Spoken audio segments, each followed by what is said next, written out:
Hello guys, here is Level Up session 33. Hello, we are here with Wojtek, Hey guys. Geoffrey, who is sitting right behind me, me, Darek, and of course our special guest, Jung Park. Hey man. Hey man, thanks Hey, for inviting me here.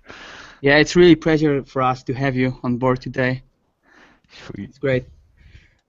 So yeah, you can see the screen of Jung's screen right now, and you can see how many clients he worked with.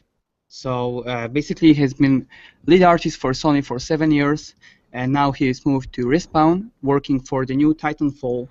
And today we are going to do a quick tour back into his career. How have he started? So he will tell us about his experience and stuff, and then, of course, the demo part. So it's great pleasure to have you today, and yeah, the voice is yours, man. Yeah. Sweet. Yeah. Again, thanks for Level Up guys for inviting me to this session. Pretty much today, yeah, I'll probably talk about my careers, and I'll probably do a little bit of demo. I went to school at Art Center, and I graduated over there. And my first job right after school was at Midway in Chicago. Working there for 2.5 years to 3 years. Worked on Stranglehold. I don't know if you guys are familiar with the game, but it's a game. Chai Yun-fat was a main character on that game. Oh yeah, that was good. Yeah, so it was pretty fun. The reason why I went to Midway was the art director was a Stefan Martinier, and when I was going to school, I loved his work, and I was kind of looking up his work and just kind of follow him. But I noticed that he was the art director, so I went there to kind of work with him. So that was pretty awesome. After that, I went to NCSoft in Santa Monica, and again, that was like another dream job where it was just all 12 to 13 concept artists only, with one HR and one manager, and Oh God. it was awesome. Like Kevin Chen was there, Anthony Francisco, Jared Morantz, and like James Pag was there. There's like all this top 12 to 13 concept artists just working with them. It was awesome. Yeah. So stayed there for 2.5 years and then moved to Sony, working on God of War franchise, worked on God of War 3, Ascensions, and I was working on an announced project, but somehow it got canceled. I don't know if you guys heard it from news, but so 3.5 of my work just kind of disappeared because it got canceled. So that was kind of bummed. Yeah. I mean, it's okay. I mean, that's how the industry goes. So, and then after that, I went to Respawn. Actually, last week was my first day, and then my first week. It's been so far really great. I love the vibe, and get to work on sci-fi. Kind of, I mean, that's like my favorite genre to work on. So just working with those teams are pretty awesome. And I do a little bit of freelance. Worked on a little bit of films. I still do a lot of magic cards. And I also own I don't know if you guys know Red Engine Studio. I'm a co-founder of that studio with my partner, Steve Jung. So we've been running that school for almost 5 years now. So it's been great. Awesome. Yeah, you're putting us into the shame, man, right now. Yeah, that's just tons of experience. Yeah, the project list and the client list is like impressive. So it's Maybe you it's very can nice. talk a little bit about the Red Engine. I mean, I heard a lot about this school, a lot of good things, and yeah, maybe you can talk a little bit like how it started out and how is it going now. Yeah, I mean, it started out with just me and my partner drinking and say, hey, let's open up a school because we wanted a vibe where we could just literally kind of work together and just kind of paint together while kind of working with other students. So that's how the school formed, and then there's so many other great schools. I mean, Art Center is awesome school for entertainment. Yeah. But I mean, I graduated over there, and I'm not sure you guys are familiar with the tuition. It's really, really expensive. Yeah, it's kind of unreachable for most of. Wow. Yeah. Yeah. I mean, when I was going there, it was almost 9K per term, and there's like 3 term a year. That's about 27K.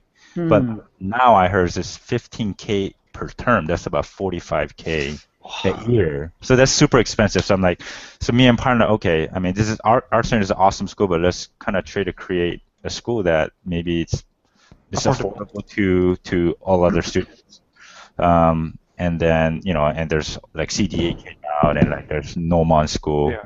And then for us, we wanted to do a little bit different. So how our class runs is that we have 2 teachers with 12 students maximum. So it's, you know, before we did, you know, I was, you know, for my class, I was teaching environment class, and then, you know, we used to take 25 students, 20 students, you know, I was teaching by myself 3 hours a day for 10 weeks long. And I noticed that it's not a graded school. So, you know, by the time like week 5 and week 6, students start to dropping off. Like, you know, by the week 8, you know, there's 25 students, and now it ended up 10 students. And we're like, oh, okay, what's the problem? I know, you know, it's you know, students are like just kind of dropping left and right. So we need to do something a little bit different. So that's why we kind of, you know, created this curriculum where it's more kind of private. So you know, you have 2 teachers with 12 students max. So you're literally teaching 6 students for each teacher. So for that, I think it's a great success, and I noticed that the quality of the students' work got a lot better. And also, you know, a lot of students were asking me, hey, what are the good schools? And for me, I tell the students, like, don't try to look at who's the instructors. Just try to look at the students' work for that school. And I think that just kind of tells the how the schools are kind of running. So I think that's So like not the instructors' work, but students' work. Yeah, I mean, instructors are awesome, you know. Yeah, obviously. If you have an awesome instructor, that's awesome. But I think the most important thing is try to look at students' work and then just kind of analyzing it. And then I think that's like the most important thing. Yeah, it basically shows the level of the school, right? The level Yes. of teaching. Even when the instructors are awesome, they need to learn in the good way, teach in the good way, right? Exactly. So, yeah. Awesome. So yeah, we've been doing a lot of workshops here and there, but we are going to have another one coming up December 6th, which myself, my partner Steve, and I don't know if you know Rafael Gracidi. He's awesome with ZBrush. He's amazing. So what we came up with, okay, let's kind of show something. To show the students the whole pipeline of what we go through for every day. So what Steve's gonna do is he's gonna concept a 2D character out, and then he's gonna hand it over to Ralph, and then he's gonna ZBrush his concept, and then I'm gonna take the ZBrush from Ralph and then try to put that into an environment. So it's kind of working all together at the same time, and I thought it would be kind of fun to do. And I don't think no one has done this kind of workshop before, so I thought it would be kind of cool. So yeah, it's more like collaborative, right? Yeah, sounds great. If you can send me a link after the session, we'll make sure to spread the word about it. Maybe somebody will be in the area and will be willing to join. So guys, if you're watching that right now, and maybe it's after the session, you're watching it not live, go to Facebook to our event page, and you will find more info there. And if you have any questions now, you're watching it live, please type them into the chat, and we will pick them up. Someone's asking if, is it possible to take that school, Jung, if we're not living in that country, like homeschool or something, kind of? You know what, we definitely get so many emails from all over the world. It's like, oh, can you guys do online classes and online classes? So I'm like, oh yeah. I mean, we're planning to kind of work on that, but it's really hard to kind of do it because, again, myself and my partner, we both have a full-time gig. So, you know, I work at a Respawn and my partner works at movies. So just running the school with having us to do full time at the same time running it's really hard. So we are definitely thinking to kind of expand the school in online. So probably I don't know when, but we are working on that. So yes. Cool. So, but not right now. Right, and yeah, guys, if you have any questions to Jung specifically, just feel free to post it on the chat, and yeah, we will pick up them. So. Okay, so I think we can maybe jump onto your work, and maybe you can talk through some of the pieces you did in the past, or show variety of them, and maybe showcase some of your projects you worked on as well. Maybe if you have some pieces that are a little bit, from the beginning, that would be awesome to see as well. That's our tradition, what we do. Yeah, I was talking with Darek this morning. I was trying to find my older shitty work to kind of show, but I know it's in my hard drive somewhere. Oh, I couldn't find it. I was like trying to look. Some years. Yeah. So it was like I couldn't find my older works. So maybe if I do find it, I'll send you guys a JPEG of it. But it's at least 10 years old, right? Or even more. Well, the 10 years old, I don't think I currently have that. Well, my first work is from Midway, so that's pretty much it. I was going to find my schoolwork. That's not your shitty work for Midway, obviously. Yeah, we are talking early schoolwork. So I don't have my shitty work, but I don't know. Okay, so bring on the awesome work then. So yeah, I mean, I'm sure. Yeah, these are some of my personal project that I'm kind of working on. Again, I think sci-fi is definitely my favorite genre. Mm-hmm. So I tend to do a lot of a kind of painting to relate to that. And again, working at Sony for 7 years, working on God of War franchise, drawing Greeks, columns, temples, and kind of all that. Yeah, I have to work on something a little bit different to kind of balance my workflow. So I was like doing this for my own personal time. So I'm just kind of amazing. Are you planning to go somewhere with these paintings? Are you planning to maybe publish something with those? I can see you have quite a lot of these, so they look beautiful. And I don't know, do you plan to do something more with it? Maybe, I don't know. Oh yes. For me, I wanted to kind of. This didn't start out. I wanted to kind of make a book. This just kind of set it out as a personal project for me to just do something a little bit different. Mm. But yeah, I mean. Maybe eventually I could definitely take this into making a book or making my own IP. That would be awesome. That would be awesome. But I'm so booked with so many projects right now. It's like I wish I have a time to kind of do that. So these are just like my personal works. What else do I have? Okay. Again, God of War, Ascension. I mean, it was awesome to work on these projects. It's like my first day, my first few months over there was kind of really hard because before coming here, I was at NC Sub working on kind of sci-fi stuff. Oh, yeah. A big switch.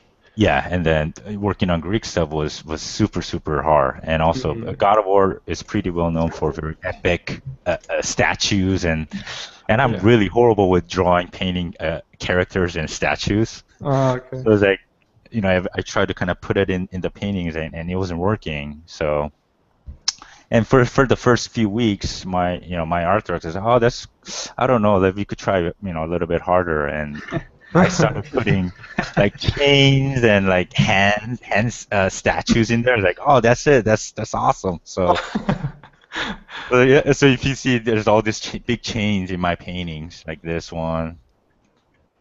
Mm-hmm. There's another chain in here. There's another chain in this one as well. So, oh, here you go. There's another chain. So if you put like chains into the concept, like, oh, that's awesome, approved. There's a golden key. Yeah, that golden key. Or put it like a little birds. It's like, oh, that's an epic scale. Yeah. Approved. I think I saw these pieces live at Nomon Live 2013. Am I right? Oh, yeah. Yes, I think so. Yes. Yeah, there was a really cool exhibition with the art from God of War, and yeah, it was really cool to see those. I didn't know that these are yours, but yeah, it's really cool. Really nicely printed. Again, I worked on God of War 3 as well. I do some. I love to. I think it's awesome working Wizard of the Coast, the Magic the Gathering. It's so loose. The art director Jeremy Jarvis is awesome. So I think this is definitely one of my favorite kind of freelance gig. So they do a lot of. Okay, so what they fantasy stuff. allow you to do is stay loose and then kind of energetic with your painting style, but at the same time provide the brief, right? Yes, yes. So they just kind of send one paragraph of what the description of the car, and then you do the You have a lot of- sketch, and then you send it in, and then he gives you feedback. Usually, there's not much feedback. Oh, it looks great. Yeah, just finished the painting. So that's usually that. Yeah, that's pretty much it. So Perfect client feedback. yeah, I know it doesn't pay a lot, but it's still it's awesome, It's fun, and right? yeah, it's really fun. You've done a lot for the Magic, and you also worked on other freelance project. How do you handle working in-house and freelance? But what we spoke to Wojtek, it's like harsh. It's pain in the ass to handle everything in the same time. How did you manage to do it in these all years of your career? Well, it's like, yeah, like this one time, yeah, I have a full-time gig. I also run a school for Red Engine, and I was working on Wizard of the Coast, and then one time I was working on Transformer 4 movie. So it's like working casual. on. Do you even sleep? Yeah. I mean, I try to kind of sleep. Yeah, I was like working like 14, 15 hours a day. But again, I recently had a baby. She's 20 months old, and diapers and food cost a lot of money. So I do it for my son. Yeah. Just kind of working my ass off.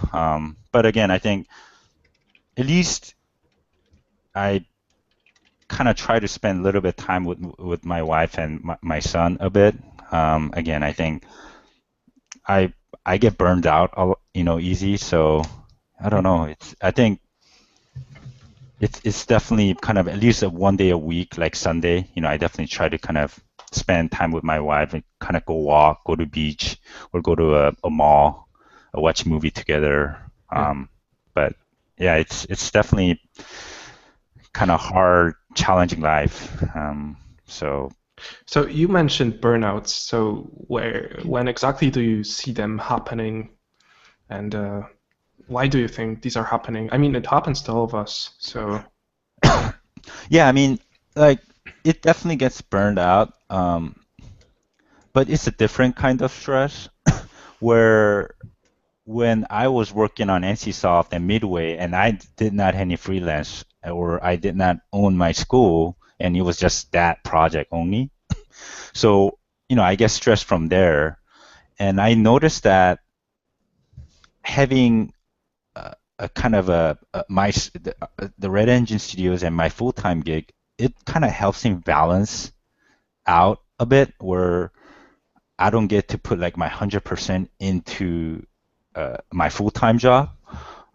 Before, when I did that, I noticed that I get stressed out a lot, because you have to know that working a full-time gig is more of a kind of collaboration with your whole group. But I kind of noticed that once you are in too deep, you kind of tends to feel like, oh, this is my project. This is the vision that I want this project to be. And I noticed that like once you go in too deep, and once somebody tells you, that's not it, you get really like attached. Yeah, attached.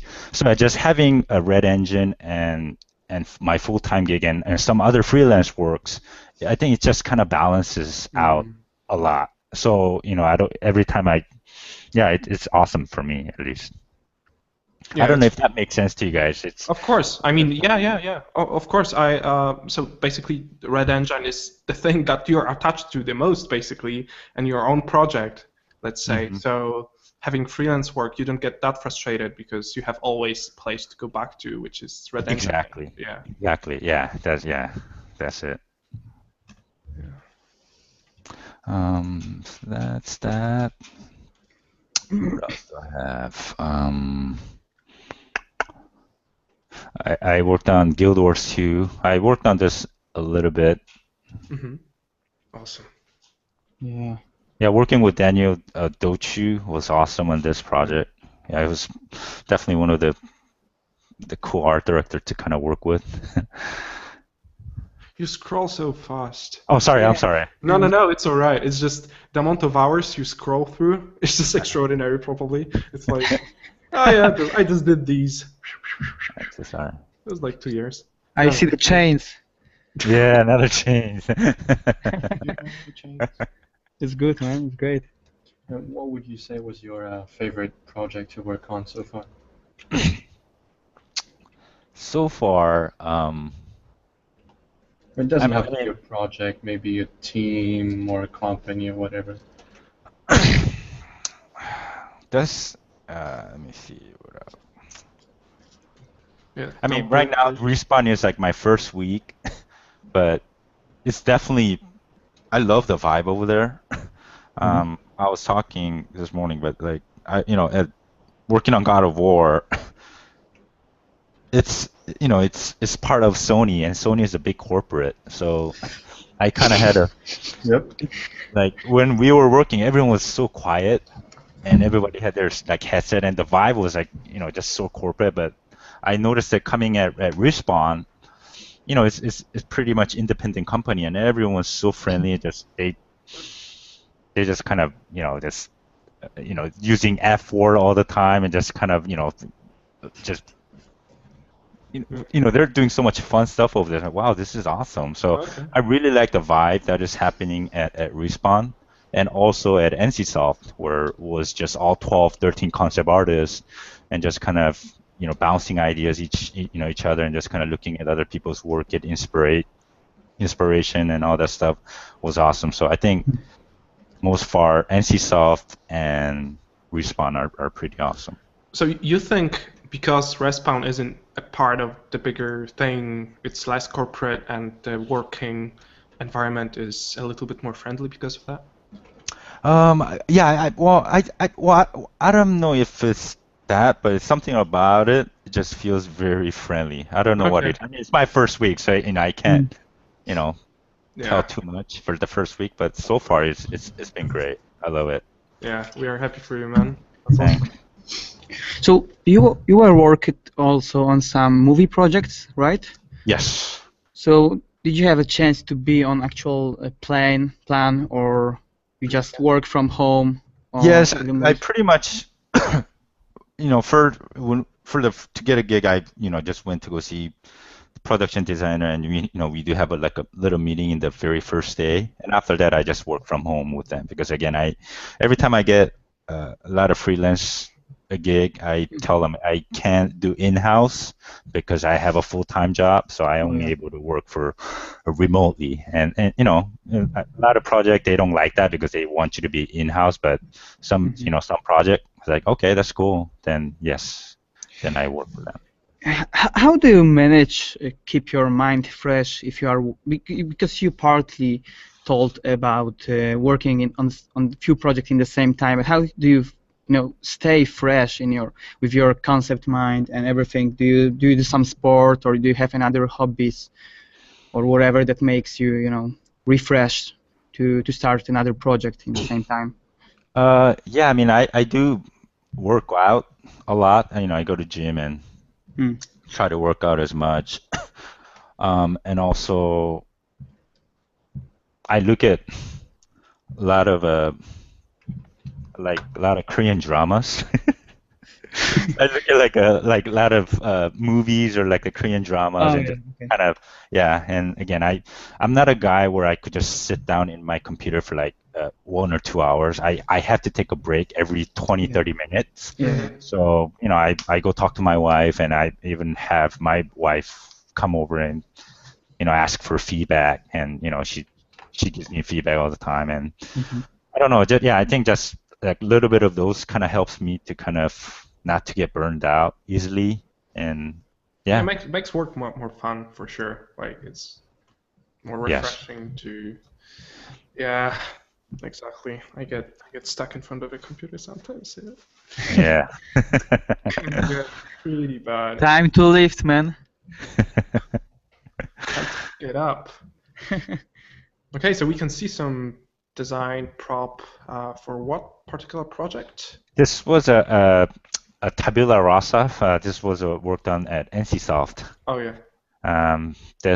We had to kind of create a world that is kind of made out of this kind of refugee pieces from like a spaceship, tanks, or whatever, and they kind of built in like this kind of a housing. So before we go into that, I think I had to kind of create like this kind of like a Disneyland map, just kind of oversees the whole area, like where the like residential center area and where's the radio center, and just kind of looking the piece into like a more whole instead of like a little a micro detail. So once this kind of figured out, I was kind of designing little parts of a town, cities, architectures, like hospitals, like military housing, and all that. So this was kind of actually fun because you get to kind of create from the big map to kind of smaller. And I think my lecture today, I'm going to talk about that a bit as well. So that's great. Awesome. But it's like creating a whole civilization with the same design language. Yes, exactly. Nice. So these are hand drawn, right? In Photoshop, yes. Yeah, Yes. obviously. So this is where the skills from Art Center comes in handy, right? Directly, I would say. Yes. Art Center. Yes, I mean, again, I think I didn't know how to use a Photoshop when I was like 7th term or 6th term. And before that, I was just like drawing, traditionally using acrylic, oil paintings, and pen and pencils, and I just started learning my Photoshop. And when I was about to graduate, there's Fang and Ryan Church were the entertainment teachers, and Scott Robertson was one of them as well. So yeah, I mean, definitely Art Center kind of helped me pursue my career into concept art. But yeah, it's definitely, I think, if I have to say, as a 4-year university, I think Art Center is by far the most best school out there. But again, the tuition, it's super expensive. So yeah, I have a question. So let's say I cannot afford Art Center. I'm a student. Maybe I left any other course. I feel like I want to do concept art. I feel like digital painting is fun, and I know that I have tons of work ahead. So with today's possibilities with internet and all that, what do you think would be the best route for that kind of a person to pursue? If that person wants to be a concept artist. Yeah, I mean, I know there's all this kind of like Gumroad came out and all the online courses. I never took any online courses, so I can't say too much about that. But again, I think having someone right next to you, or having a students right next to you kind of working together, it helps a lot for you to get super good at it. It's because I think friendly competition makes a huge difference. So for me, when I was working with this particular class is called entertainment class, where 12, 13 students, like all of us, we had to create our own IP or redesign of video games, films, and then every week we were posting work printed out on Epson and just literally posting it onto the wall, and just kind of getting feedback, credit from teachers, fellow students was just awesome. But I'm not sure having to do an online. I'm not sure how that's gonna affect. Again, I think for the Gumroad thing, you could definitely kind of learn it and kind of look at while the teachers are doing demo. But I think the most important thing is you need to uh, grab that knowledge of instructor and try to do it at home, because if you don't do it and just watch it, I don't think it's not gonna do any help. So for you to spend time and just kind of doing it, I think that's like the most important thing. So yeah, I mean, to answer that, I think if you're willing to put like 100% effort, I don't think you have to go to school. You could definitely go to online, look at it, but make sure you spend time working at your place, at least 10 to 15 hours a day, just kind of work your ass off. I think, yeah, you could. And on top of that, it's you mentioned peers. It's really important to surround yourself with like-minded people. So if you cannot afford school, maybe you can afford something that like Red Engine or CDA, or maybe you can travel to those places and get these classes, or you can, I don't know, meet people in your own country. I don't know. Maybe that's the way to surround yourself. What do you think? Yeah, totally. So, again, yeah, I think for Art Center, like for me, I had to take a couple classes that it wasn't necessary for me. So I had to take like this art history and some other like essay class that I have to kind of write. So it was like, I wish I had a little bit more time drawing and painting it. So for me, like Red Engine, CDA, and some other like art school, it's just dedicated for that. For that class. So it's you don't need to spend a lot of money and also not a lot of time. You could just focus on your career and just kind of take classes what you're accordingly to your career and just kind of move on. So I think that's like the best thing to do. Way, yeah. Yes. Okay. So there is like a little bit more directed question to landscapes, because we can see a lot of environment design in your work, which is amazing, and how you convey the scale on the pictures. And people are asking how did you practice basically the landscapes and environment design itself?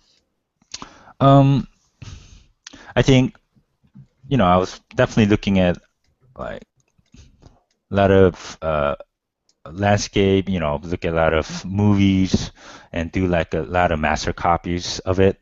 And also it definitely helps when you see like other instructors kind of paint. Because I noticed that, I was taking an oil painting class and the teacher was Mike Hussar. I mean, he's awesome with oil painting, and he was my teacher. And I was like painting and it's like my painting was like so bad. And one day I sat right behind him while he was painting in front of me, and just kind of seeing and how he does it. It like my next painting, it came out much better. So again, I think, and you guys have now, all the students have access to online where you could see all these professional paintings and all that. So I think that's also really helpful. And also just kind of do like a lot of landscape painting, go out, not just kind of looking at online. Yeah, just kind of looking at like a real 3D space and try to kind of analyze it. And, not just to copy it, but just kind of analyze it. What is a good shape for that particular environment? Because, if you just kind of copy it, I don't think it's not going to do any good. You have to analyze it, and what makes that the landscape you're looking at is awesome. So just kind of turning it into kind of your own version of it. So and look, reading a lot of books, look at all this kind of art books. It's awesome. Yeah, that's great. And as you said, that the market like years back when you started was not that rich in all of the programs and free knowledge that is sharing a lot right now. Yes. And I think I saw one of the Craig Mullins demo he did, like where he painted a woman with a bow, and then I think that was like one of the best workshop. And he was not because of his painting, but he was kind of explaining like there's more stuff into just kind of painting it. For example, I know a lot of people these days, looks, painting a pretty picture, it's awesome. It's definitely awesome, but it's not just painting a pretty picture. You have to kind of analyze it and just kind of, I wish there's like more story involved. One thing that I kind of noticed for myself, and I try to put it on like my painting and try to progress that, but like when I look at, like, for example, like Godfather, like this old like one of the best movies so far for me, and it's not because it has an awesome special effect and all that, but the story was awesome, and how they kind of played the movie was awesome. But I see movies these days, it's awesome to look at for the first time, and I kind of forget about it. I forget what the story was about. So it might be awesome for the first time, and then a few days later, oh, what was that painting? And I do forget. But I don't think you want to have that in your painting. But once you put more stories into your painting, I think your painting is going to look more alive, I guess. I don't know if that kind of makes sense. Yeah, of course. Yes. Of course. So where is your source of inspiration for the stories, for example? Is it, like you said, movies? Yeah, movies, books. Again, when you guys are start painting anything, let's say you're working on your own IP, or okay, today I'm gonna work, do environment paintings, sci-fi. And most people, they probably just want to get like really cool shapes, just kind of cool random shapes. It might be looks really, really good in the first time, but again, there's no story behind it, so you just kind of tend to forget about it. But if you start to kind of adding your own story, okay, the shape looks like this because A and B, blah blah blah, combined. So you start putting your own story to it. You get this little rusted under here because I don't know, there's something like a liquid kind of spilled, or there's you could start adding this little subtle stories into your painting, and I think your painting is gonna look much better. Mm-hmm. Yeah, that's a good advice, totally. Yeah. John, wanted to ask, like when we saw your portfolio, obviously there's a lot of design pieces, and what would you say, what's the ratio between you doing kind of mood paintings and on the opposite design stuff that's less finished in terms of color and lighting, but more focused on design? Sure. Yeah, I think as a concept art, there's definitely even in concept art department, there's like at least a couple category that divides into it, where I see one character artist who could really design really well, and if you ask them to do, okay, can you put this into like an illustration, and I noticed that they're having a hard time kind of doing it. So this particular concept artist could design really well, and this artist B could do kind of illustration very well. So for me, I do a lot of like this high vision paintings, pretty loose, and then I don't go too far into it. And once my client or my director likes it, I try to kind of do like a redesign or do call out separately on a different page rather than spending a lot of time on the painting, because if you start putting too much time on your painting, my painting gets kind of very stiff. So I try to, once my client likes it, I try to do like another separate call outs for that. Yeah.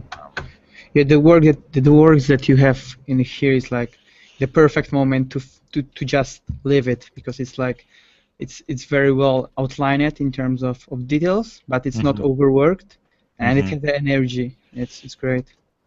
Thank you. Thanks. So I think that's pretty much what, yeah, I wish I could kind of share my new works, but everything is still under NDA. And again, I think working at Sony for new IP, working on it for 3.5 years, and it got canceled. It's like, oh my Oh. 3.5 years of my work. It's like I can't show that to public. It's like, oh man, so I was like really bummed out on that. But I don't know, maybe 10 years later I'll post one by one. I don't know. Yeah. But you updated the DeviantArt page of you, am I right? Yeah, because I think that you have some quite more works, recent works on DeviantArt. I try to put some work there. I don't know where could I go to my DeviantArt.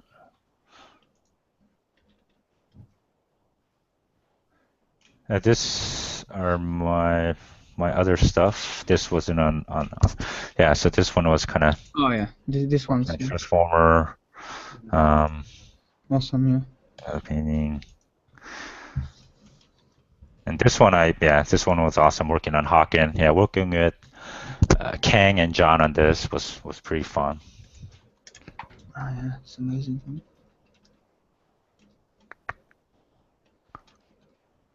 Nice. But with that in mind, I think I could kind of jump into the demo. Yeah, of course. If you sounds great. Yeah.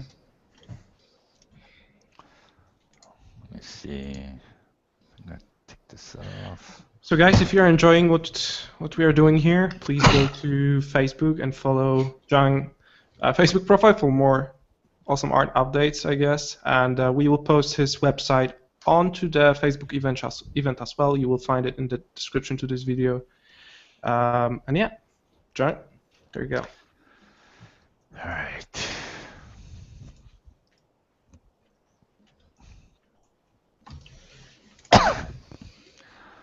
So again, I mean, I saw some of the lectures that what other instructors was saying, and it was awesome. So for me, I wanted to kind of do, well, not necessarily different, but I'm going to work on. So every time I work on any piece, I think finding a reference is super important. Again, I think it's not just making one pretty pictures. I want pretty much all the concept artists to kind of have like their own art directions into the painting that they're doing. So what I do is I look at reference, what the setting of this environment is going to take place, what's the color palette, what's the shape language, is it like as you can see it's decay, earthy, and muted. So I just kind of gather some of the reference in here. I have number 2.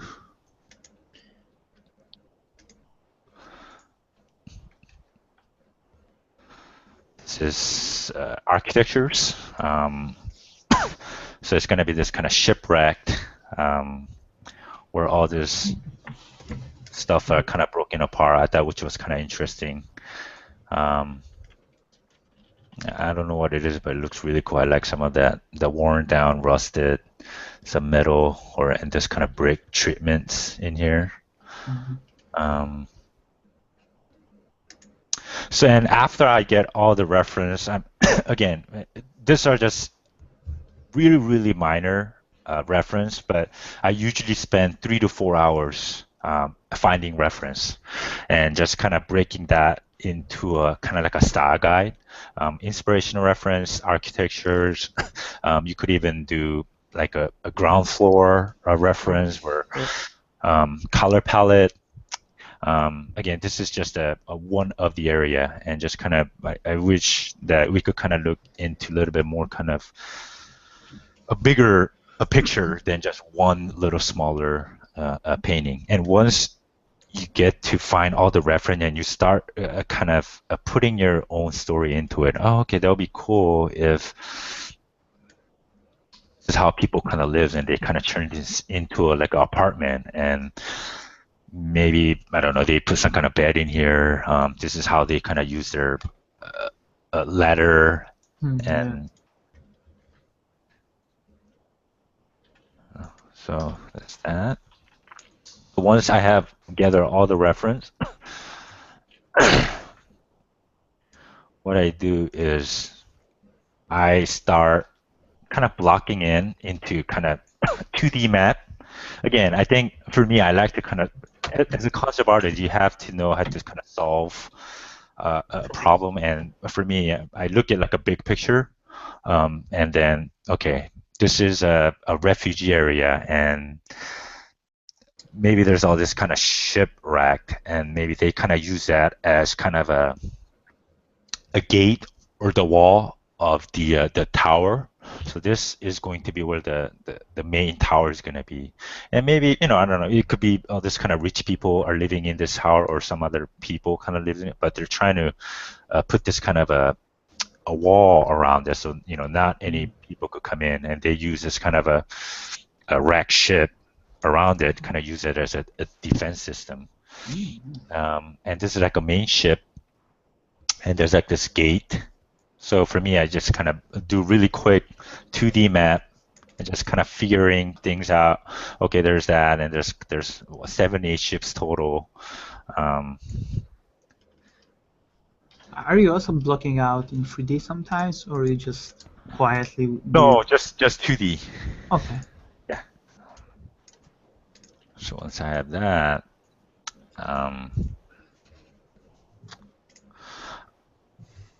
So how important you think it is to actually do all this prep work?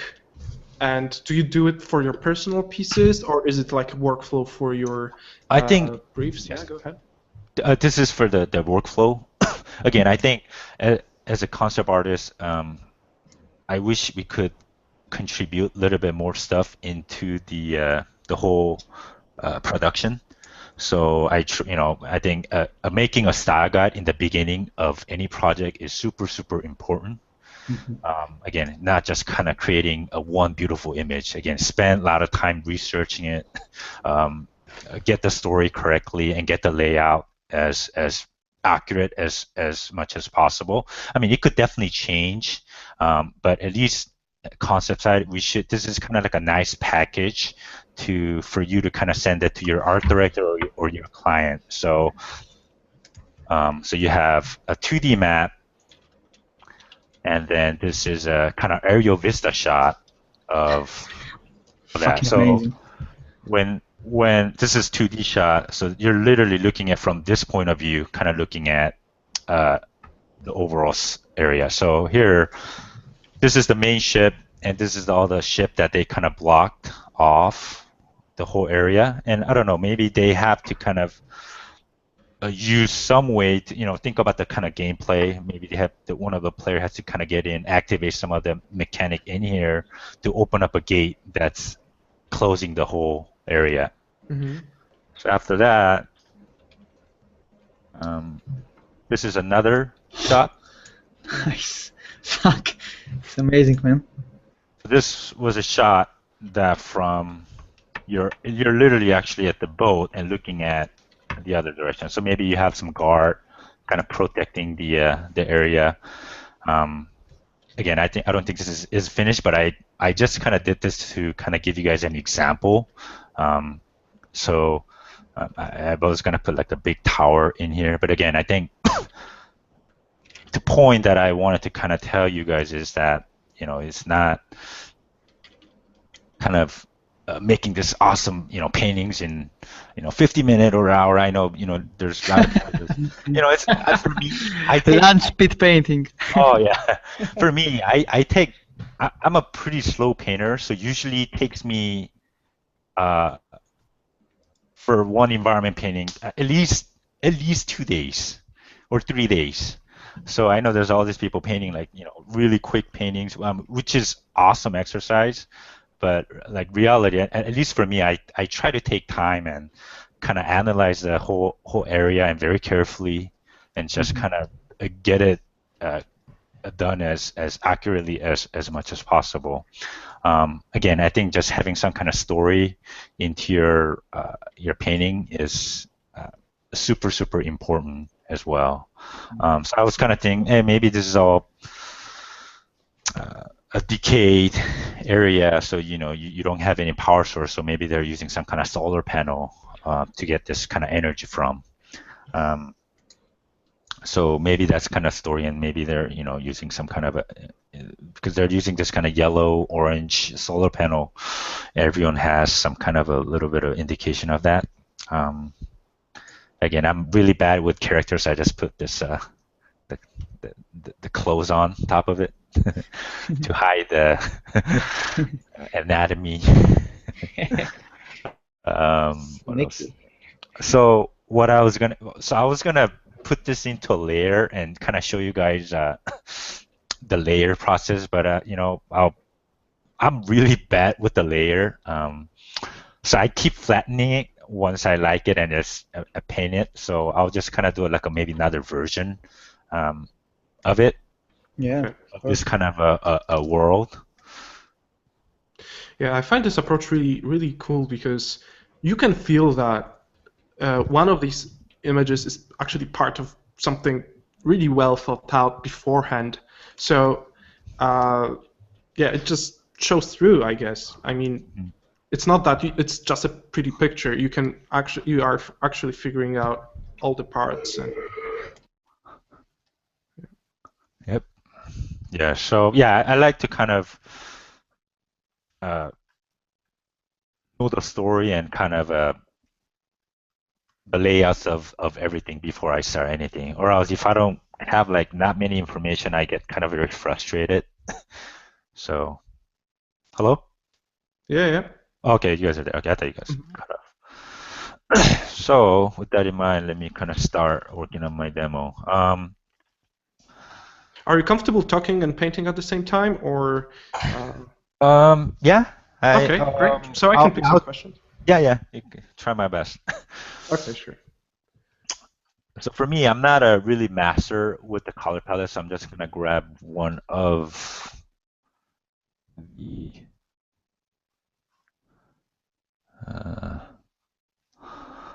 photographs and just kind of use a color palette from there. So yeah, these are all the reference that I gather to kind of use it for my demo. Yeah. So it's basically Google Images, and you research specific subjects, and you get the references from there. Mm-hmm. Yeah.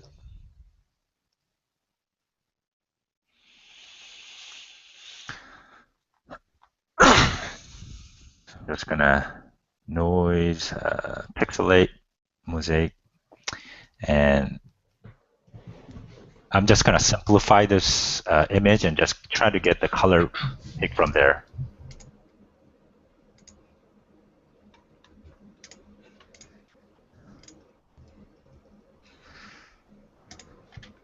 So again, I think just a very minor thing for you guys to kind of know is I always kind of teach cake theory to my students. Mm-hmm.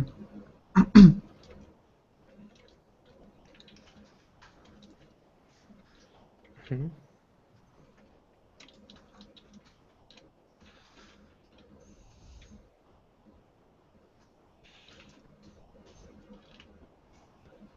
It's quite a different work and process of what we had so far. It's quite interesting to see the different point of starting with layouts and then preparation for actual concept art illustration with well thought through story behind it.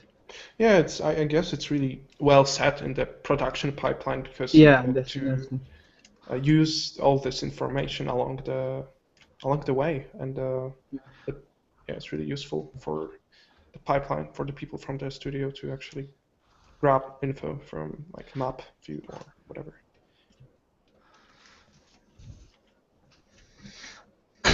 So I call this a cake theory. That's awesome. Where pretty much all the design and even like characters to props to environments, they do need to kind of use this as a method. And for me, at least, it helps me a lot. Where there has to be large, medium, small, and detail shape. For example, I'm looking in front of me right now. I'm looking at my mouse. That's kind of looking like, and you have a little scroller here, and you have something, and then there's like a little logo on here. Mm-hmm. So for me, whatever it breaks the large shape into this is a large shape. Mm-hmm. And whatever that breaks your large shape into medium is your medium shape. And small shape could be little stroller. What do you call those little round thing in the mouse? So that could be small shape. Mm-hmm. And details could be little writing. I know my mouse is a bell on back here. So any logos, any fonts or something, logo, that could be detail.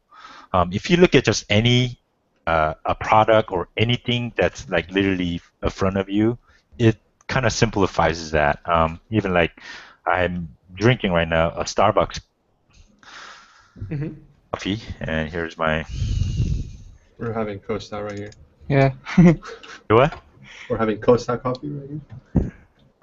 I have a little logo thing, and then so my large shape is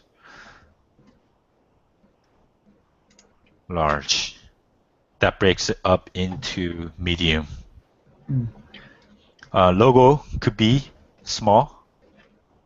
Details could be a little hole that you drink your coffee with. So there's all this knowledge or this small, large, medium shape involved in it. So that's why you kind of look at a kid, like a little, 6-year-old or 7-year-old, kind of draw a car. They kind of draw. Okay, this is my window,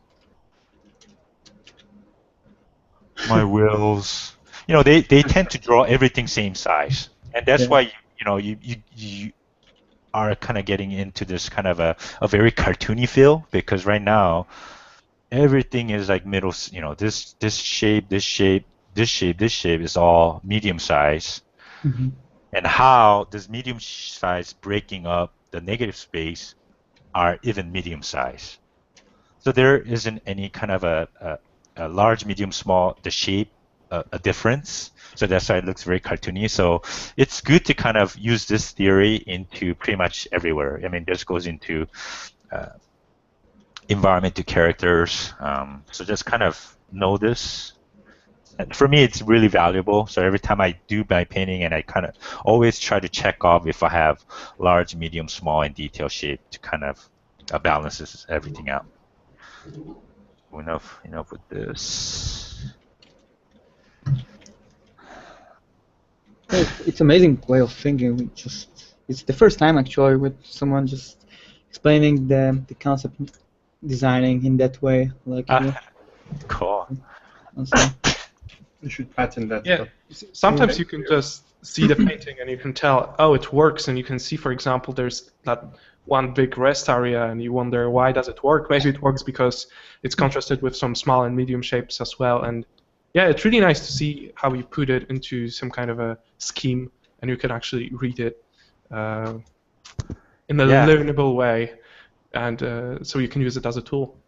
Cool. Yeah, I mean, this goes same thing with characters too, because if you do 50-50, let's say your client wants, okay, I want you to design a elephant human, and then once you put 50-50 of their stuff, it looks like a guy wearing an elephant a mask for Halloween. It doesn't look like a creature. So I always tend to have either 70 to 30% change. I don't know. Yeah. So if you want vice versa, if you want 70% to be human and 30% being more elephant, or you could change that up, 70% being more elephant, and then human side could be more 30%. So you don't want to use that 50% of anything you want. You want to kind of differentiate your percentage. So I'm just gonna start this. I'm not a big big layer guy. I'm not a layer guy, a brush guy, so I pretty much use 3 to 2 brushes throughout.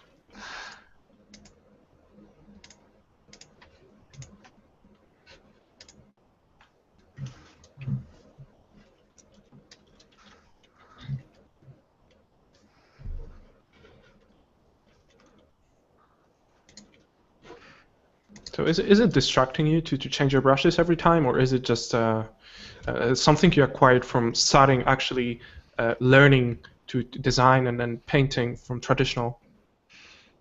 What was your question again? About the brushes, that you tend to stick to 2 or 3 brushes and not getting into really like a custom craze. Is it because you started learning in traditional and you kind of prefer not a lot of layers, few simple tools, and strong design sense, and you work from there? Or is it just preference and you are getting distracted with a lot of tools? Or yeah, well, I mean, I think if you could see, I have so many brushes right now, but these are not all my brushes. I got it from Jamie Jones, Kang's, or these are all just kind of David Levy's and all those artists. But I know I have a lot, but I noticed that it gets really confusing. When I have too many, and also, I'm a concept designer, so it's for me. Having like an awesome brush stroke is super awesome too. But for me, it's like I just want my concept to be across an idea to my client. So I don't think my client's gonna be, oh, that brush stroke isn't. It looks very digital, so I don't like that. It's just all about just delivering your idea. So for me, I don't care too much about like this pure brush strokes or anything. So I don't know if that answers your questions. So for me, easy for me to just kind of more intuitive. Yeah. So again, I'm just kind of laying in some big shapes. Again, maybe gonna do some kind of a big giant ship, maybe different point of view. So I have that. I have this aerial shot, so maybe I could do some, like, I don't know, maybe like inside. Let's try.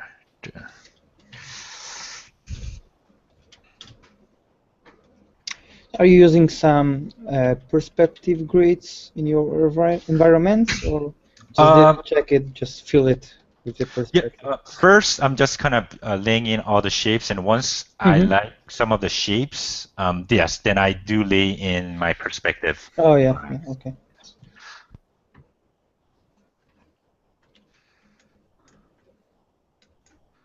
Okay, we're waiting for some questions from you guys. They got a little bit stacked in the past over the new comments. So if you guys have any questions, please type them in, maybe regarding the process or what we just talked about. Yeah. So how you practically think about the concept you just presented us right now? Because I guess you're figuring out the composition and shapes in the early stages. So how do you actually purposely apply this concept to your artwork? You mean? Yeah, are you right now, I don't know, in terms of shapes, are you thinking, okay, I lack small shapes and you add them, or you tend to add, do you have some kind of a process for that? Are you adding big shapes first so it reads and then progress to medium and small? Is it? I tend to work from a background to midground. So for now, I mean, I know what my shape's going to be, pretty much the shape of a ship, pretty much all this triangular shape. So that's kind of like my shape language for my environment. And to looking at a lot of reference, and given here, I think this is definitely kind of a cool. So maybe having that into a little bit more of pointing this way. It's, how do I say it? I mean, this might not work, but it's a first try of a sketch that I do. And if it works, then, you know, again, I think for the compositions, I don't try to spend too much time on it. Once it's okay, then I move on to do it. So I don't know if that answered your question pretty nicely, but it is. Okay, we got some questions. Yeah. If you are mainly an environment concept artist, does the work in-house reflect that, or are directors give you anything that has to be done regardless of your skills? I think, yeah, I mean, for me, I do a lot of high-level stuff, but again, I think if you go to like more smaller company, yeah, you get to work on a character, environment, or even props. So you get to kind of work on a lot of stuff. But I think knowing at least some of knowledge of environment, or it could be characters, or it could be prop, are super, super important. For me, even though I do more environment, I do a lot of characters when I was in school. I did a little bit of characters at NCSoft, but just a little bit. But you know, and I noticed that wasn't my thing, so I stick with the environment. But I guess it depends what you want to do. So, and I always tell students, like, don't put it in your portfolio that you don't want to do, actually. Yeah. Because I'm guaranteed that you will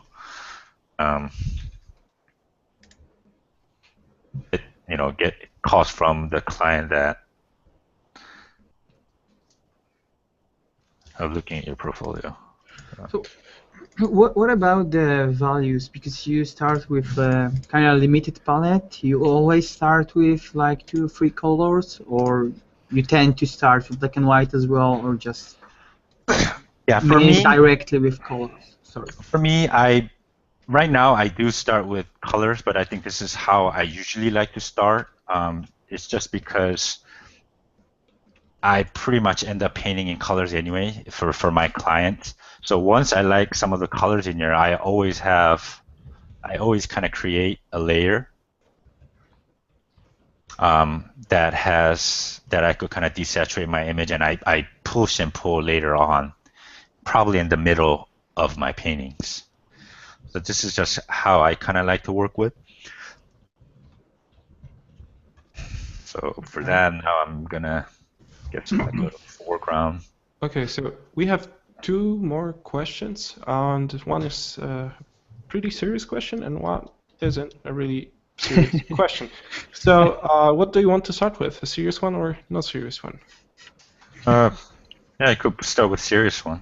Okay, so what's the interview process like with, for example, Sony?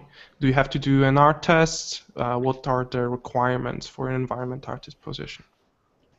For Sony, let's say Sony. I mean, in general, maybe. Yeah, that's a quick question from Kristen Benson. So, what was the process like for interview? Yeah, interview process, and do you have to do an art test? Is it necessary to do an art test? What's the interview like? If you have that kind of knowledge to share. For me, I think if you're just starting out, I know I get like doing like some art tests. I think that's, to me, it's stupid, doing an art test. I mean, yes, if you are just a beginner, like a junior artist, and just kind of starting out, yeah, that I think kind of doing an art test is awesome. But I think you get art tests from even nowadays, and I think that's just stupid. And even though if when company asks you to do art tests, I think they should definitely pay you because you are spending time and literally working for them. So if they ask you to do art tests, then I think they have to kind of pay you. But and the other one was for interview. You get to interview with probably like 10 to 12 artists. I mean, you get to meet, art directors, and you'll probably meet character modeler, 3D environment artists, and concept art. And I think having nowadays, again, I think I was at Sony for 7 years and I didn't print my stuff. And it's definitely good to have a portfolio that's kind of physically like 13 by 19, kind of show it. But recently, I just kind of bought a Samsung, those little iPad thing, and I just put all my work in there and just kind of showing them with that, and also projecting my images into the bigger TV. It's definitely good to know about a little bit of history about that company, because I know some company asks you if you ever play this game for what they're making, and I think you have to know how to play it to get hired. I don't know. This is some rumor that I'm hearing, but not Sony, but some other companies said that. But so definitely a little bit of a history about that company is super important. Okay, great. Thanks for answering. And another question is, do you play World of Warcraft? No, I'm not a gamer, so I barely play any games. But so why is that? Is it because of how time-consuming it is, or you just don't enjoy that kind of an entertainment, or? Yes, for me, it's like play a game, you pay $50-$60. I love watching movies. And sometimes I get stuck in one of the puzzle, and it really frustrates. You mean in a game? In a game, in particular game, and I get pissed. I say, "Oh, okay, no more." And I don't know. I get so stressed out playing it. So but I do watch a lot of movies, and just kind of. So are the movies like part of your building your visual library for the pieces, like like some movies, like documentaries? Do you tend to use them as your inspiration for your works? Oh, totally. Yes, totally. Okay. So what other sources you use? Like, because you told us that you read the books, and this is kind of important for you as well, right? Because different artists like tend to use different sources to get inspired, right? And yeah, I'm just wondering which one of besides the books and the movies are for you. Like, some of the people are playing the games and then do some stuff from it and getting inspired and keep working on the stuff that was inspired by it. Yeah, definitely movies are my biggest thing. After that, yeah, just looking at this kind of level up stuff, and I saw some of the other awesome instructors kind of getting inspired by that. For me, is like, again, like I said, I think I learned most when sitting right next to one of my instructor and just kind of see how he kind of analyze it and just do painting of it. And I think, for me too, is like looking at all others artists and their kind of thought process and all this stuff are super important. And looking at a lot of photographs, I think, again, reading a lot of books, you probably have to know some stuff, how everything kind of works, because you are a concept designer, so you probably have to have at least some little bit of knowledge of pretty much everything. So even though you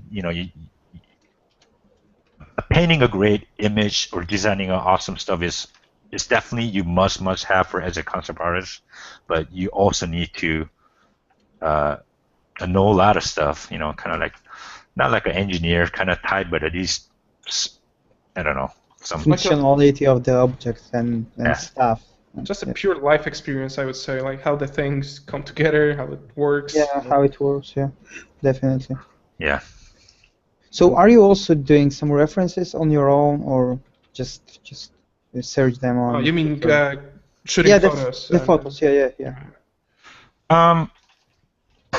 I'm too lazy to take a photograph, so I do. But instead of using Google, try to use like a Pinterest or like that kind of Flickr's. Yeah, Flickr's great because they tend to put photos of like more not professionally, but just kind of like a more personal photos, and I think that's pretty interesting to kind of look at.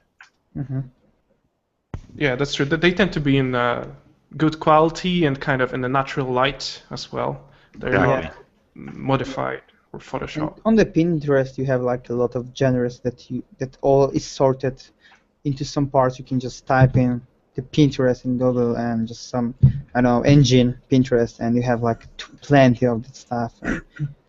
Pinterest is like a living mood board, basically. Yeah, exactly.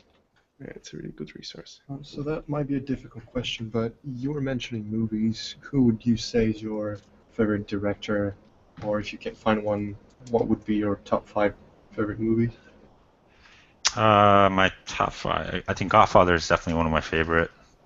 I mean, nothing to do with this kind of a visual, but just in terms of story, I think Shawshank Redemption was definitely one of my favorite. Usual Suspect was definitely my another favorite. Again, I think I'm not. That's great.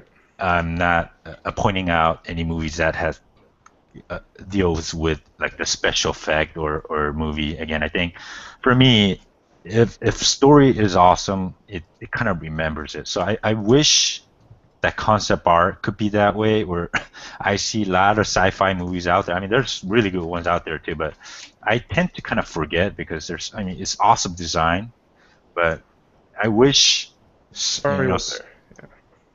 I wish there's some like awesome story to the movie, so you don't tend to kind of forget once you've kind of seen it. So what else? Shawshank Redemption, Godfather. I love Lord of the Rings.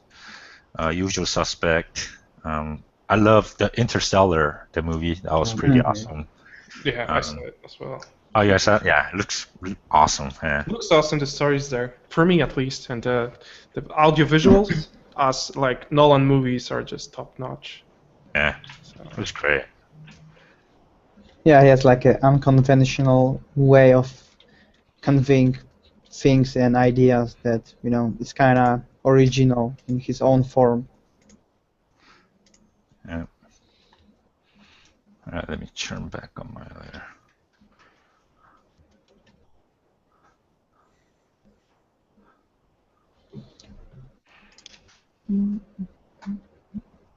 Okay, so you're trying to hit like a full value range right now. Yes. Okay. There's some like God rays coming through.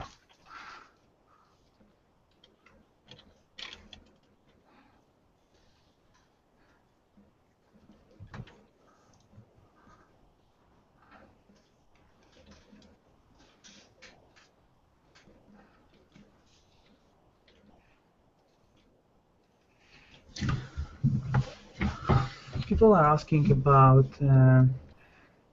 some more specific things, like can you tell them about your experience working on God of War, but I think that you partly covered it in the beginning. Maybe you could just tell us a little bit more about your personal experience and emotions about this project, because you've done a lot of work with it. So.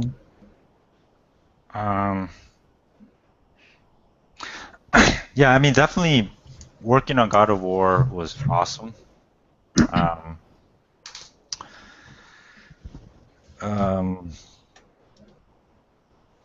Again, I think for me, it's like the hardest thing was to kind of work on, like, doing statues and just kind of epic.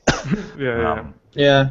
Like, I mean, for me, like, tell you the truth, like, like one of the top character concept artists came through from that studio, like Ryan Meinerding, like Charlie Wen, Andy Park, like talking about they're pretty awesome guy. Like especially like Andy, he came from comic book background where his gestures are super dynamic. Like you have this kind of foreshortening and all this stuff. It's like wow, it's like how do you do that? And he could also design well, so he's contributing his a dynamic pose of a little bit of not little bit a lot of experience in comic book, but also doing a design work. So it's like wow, how do you top this kind of guys? So to me, working on God of War was I think most challenging because again you dealt with a lot of anatomy and a lot of creatures and a lot of giant. So, but it was definitely awesome. Like I mean, I didn't know that God of War had that many a fan base. So yeah, it's super huge. Yeah. So I mean.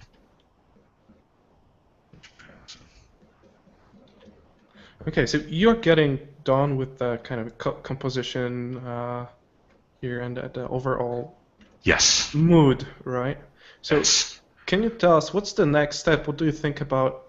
Are you switching your mind to somewhere else and trying to focus on textures, materials, or I don't know? Yeah, so once I get pretty much composition, I'm gonna try to get maybe some of the textures, and I'll probably throw it in here. And I'll probably do that. I could do that right now. Let me get my sky. This is pretty much all the sky that I've been using for all my paintings. And I think sky is like one of the hardest things I usually kind of use like some textures. Not a good one. I'm gonna try to.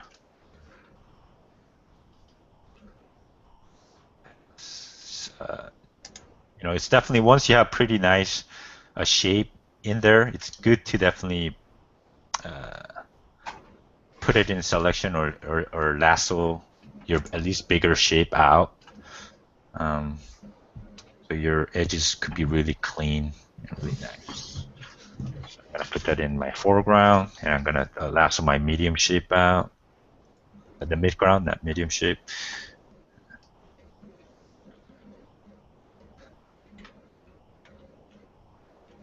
So you are cutting the sections right now? Yes.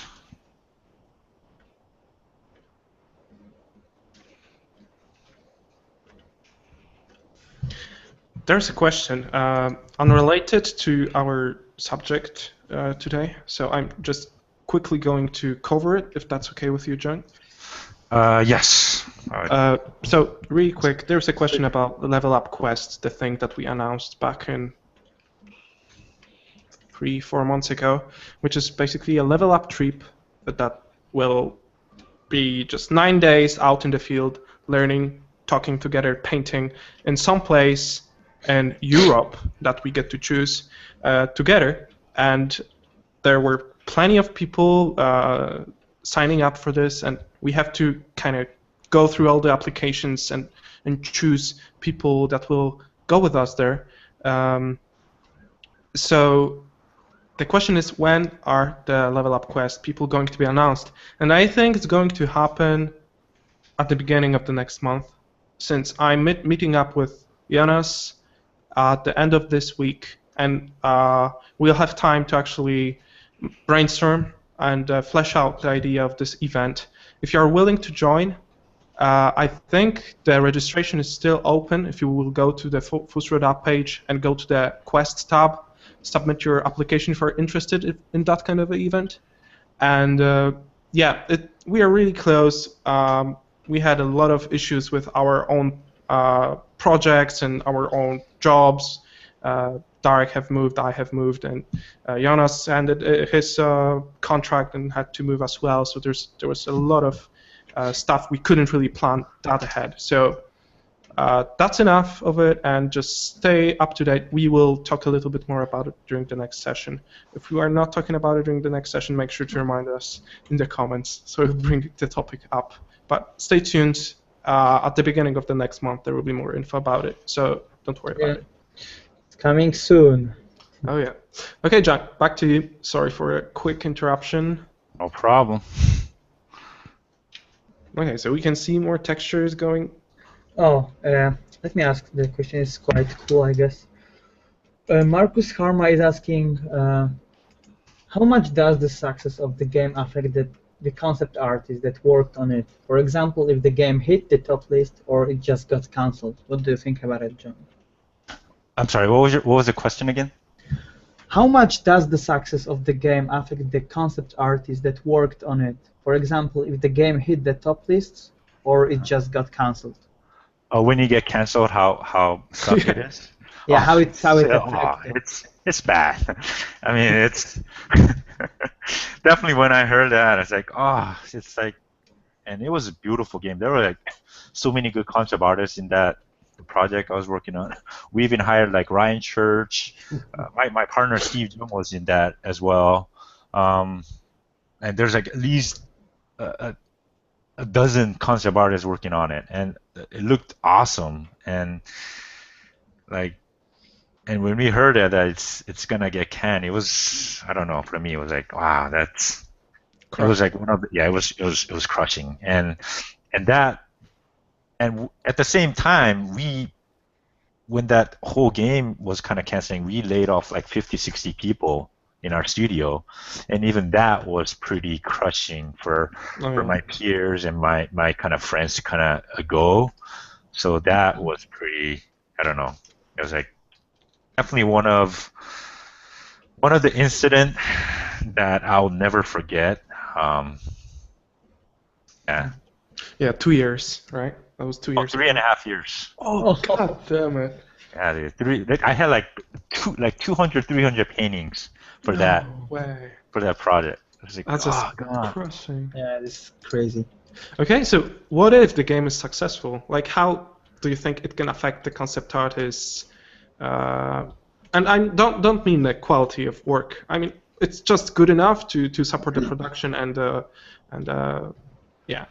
So when the game is successful, do you think it's more probable for the concept artist to get hired, or the similar projects, or the same company, or what do you think?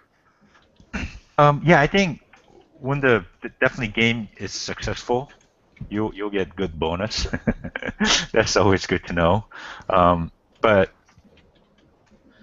I mean, you know, Sony is a big corporate, so if it is successful, you know that they will make a sequel for that God of War, because they'll never kill an awesome franchise. So just be ready to work on another God of War. So or any other project. Like if it's successful, they will definitely make it. They're not gonna kill it. So for me, you know, I worked on literally 2 God of War projects, and it was like, wow, that's my portfolio right now is like all Greek. Mm-hmm. And I'm like, oh man, it's time for me to move on. So that's why I got the gig at Titanfall. But it's definitely good. But that's why it's kind of good to work on your own personal project, and you know, when you have time, to kind of vary up your portfolio. There's another question. A lot of people say they work up to 15 hours a day. Is it because the wages are low, or simply because you enjoy it, or some other reason? I don't think the wage is low. I think for me, it's as a concept artist, you make pretty decent money. But I think it's just, you know, I mean, there's so many good concept artists. So for me, it's like right now I'm at Respawn. I think I'm working on at least 10 to 11 hours. I mean, it's my first job, and I wanted to do awesome work for them, and I want to get like very good impression for those guys. So I'm just kind of trying my ass off right now. But the other time, when I was at Sony, it was like now I don't work there anymore. Now I could kind of say it. Like I pretty much work maybe 4 hours over there, because it starts from 10 to 6 o'clock. You get in and you check your internet, you browse through internet, you talk with your peers. So it's literally my core hour will be probably right after lunch to pretty much when I leave at 6 o'clock. So it was pretty relaxing when I was working at Sony. But its reason being that is I'm very comfortable at Sony. And working there for 7 years, and I know art director was a really good friend of mine, and game director was a really good friend of mine. So it was very easy for me to just kind of adjust their workflow, and they love my work, and that's why I'm like, you know what, this is awesome, but it's like I kind of feel, like Yeah, you don't have to sweat. Yeah. yeah, like it's like I'm still young, and I need to challenge myself. It's like. So that's why it's like, for me, it's like to move on to another gig was for me to challenge. So to answer that, I think, at least for me, I work because I like it. It's not because no one is kind of forcing me to do, but I do love painting it. Again, I think those people who doesn't like to paint and they're doing this for the money, I don't think concept art is the right direction for that. So. Oh yeah, definitely. The amount of hours and devotion you have to put into it is just crazy. Yeah. Before you even think about making any money. Yeah. It is. No pain, no gain. Yep. In-game. There is some question about environment as well. Again, if you're aiming to be an environment artist, how important is to practice figure drawing and characters? What should be proportion between practicing them and color, light, and perspective? What was the question? I'm sorry. It is pretty hard to answer questions. Okay, no while worries. you're Yeah, painting. It's a little bit long question. So. What was your question? Sorry about that, guys. So I no thought worries. it was gonna be easy, but man, it's. Yeah, no worries. Man. If you prefer to focus on a painting, we can just shut up. yeah, we can just shut up and watch you do things. I mean, there's no problem with that. Maybe you need some like 10 to 15 minutes. Maybe we can answer a question by ourselves. I don't know. What do you think? Yeah, maybe after the painting, maybe I could Okay. answer Yeah. some questions. Sure. All right. Let's focus. Do you have popcorn? Maybe like maybe 10 minutes, just concentrate. Yeah, sure. Oh Shall man, be no perfect worries. enough. Take your time. No worries. You're a slow painter and you're just asking for 10 minutes. Yeah, just 10 minutes. Gotta be done. Guys, another announcement, a really small one, but I think it will improve your interaction with Level Up. If you will go to our page, fusroda.com, Darek, am I right? Is it the new mode of browsing sessions on? Yeah, it's online. Yeah. Okay, so if you will go to fusroda.com, go to watch sessions, you will notice that our actually it's down. God damn it, Jonas had to do some work on that. Yeah, just maybe let's wait because we basically what Wojtek wanted to tell you, guys, that we are working. No, it's online, man. Okay, it's online. So if you go to sorry, it was just loading. Super. Oh yeah, no worries, of course. Okay, so it's working. So now. maybe I will share my screen and you can talk a little bit about it. So. No, I think you should. We should watch Junk's demo. Yeah. Level up, roots, go back. Okay, go ahead. So it's just a new layout for browsing sessions. It's not badly optimized as the previous one was, so it doesn't load every thumbnail image from YouTube, and it doesn't take like 20 minutes to load all of these because we have over 50. So yeah, it's just much nicer to show and to browse through them. Yeah, I will post the link to the event page. Yeah, of course. And yeah, so we did a little bit of work on that, and I think it improves the experience a little bit. Since we are pretty lazy with the website recently, so if you guys enjoy what we are doing, please subscribe to our channel, thumb up this video, and it's really, really important for us. I know you have art friends probably that are aiming to get better, as most of people here that come here every week. So just tell one person about us, and it will be more than enough to help us spread the word about all the awesome artists that are contributing to this non-profit initiative that is making a lot of people more knowledgeable about concept art industry overall. So just tell one person, send a link to our website. Your parents, though, that doesn't count. There you go. What? Not your parents, though. That doesn't count. That's too easy. Yeah, parents. Hey, mom, would you level up with me? Nope, doesn't count then. And basically, we will. I don't know if we announce it right now, but we will have like level up workshop quite soon. Yeah. So Yeah. maybe let's just leave people with that information that we'll have a chance to go out and meet some of you. But the more information will be definitely up online like very, very soon, because it's not up to us. So the organizers are going very fast with it. So stay tuned. Level Up is next going week. to, Next week. Yeah. Also, Jonas is not present during past two sessions, I guess. It's because he's moving a lot. He was in Romania at the workshop. Now he's back in Belgium, but he has a really shitty internet connection, and it's pretty hard for him to join recently. So he's just saying hi, and he can only be present with his cell right now. But yeah. Yeah, playing piano in the background. Yeah, exactly. All right, let's go back to the Jung. Hey, man. Hey, What's up? what's up? It's going pretty well. So we are implementing some solar panels, which was a theme in the previous paintings as well. So you'll always remember functionality you introduced before. Okay.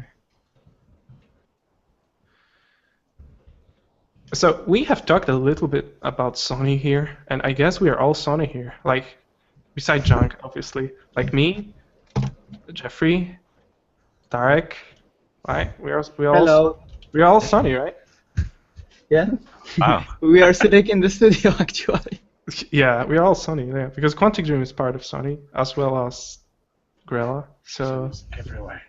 Yeah. Sony is everywhere. Over the wall. yeah, that's crazy. Yeah, but Jung was definitely the biggest part of it in terms of the years and 7 experience. years. It's That's it's a crazy. huge amount of time. Yeah. Not a lot of people that has that much experience in the industry. Yeah. So we are proud to present one of the most experienced artists ever in the industry. Awesome. Hello. Hello. Okay. Oh, so now Jung is implementing some perspective, right? Yeah, perspective is pretty much off. Yeah.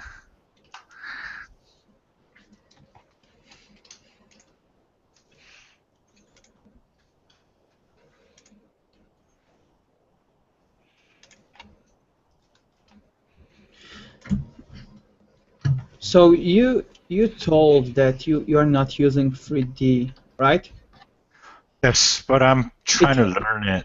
Okay, but it happened at work that someone just supply you with some 3D asset or block out, and then you have a chance to paint over it, or you just prefer to do everything in 2D? No, I am planning to kind of learn. Mm-hmm. Yeah, it's gonna be. Yeah, no talking. I like to definitely kind of learn the 3D, especially Maya. I did learn a bit. Hello. The Hello? same here. You hear me? Yeah. I just wanted to say the same here. Sorry. So, yes, I am trying to learn Maya as much as I can now. So, Do you think that is the direction that concept art is going into? yeah, well, because to me, I don't know, for me at least, most art directors or my client that I work with came from a 2D art background.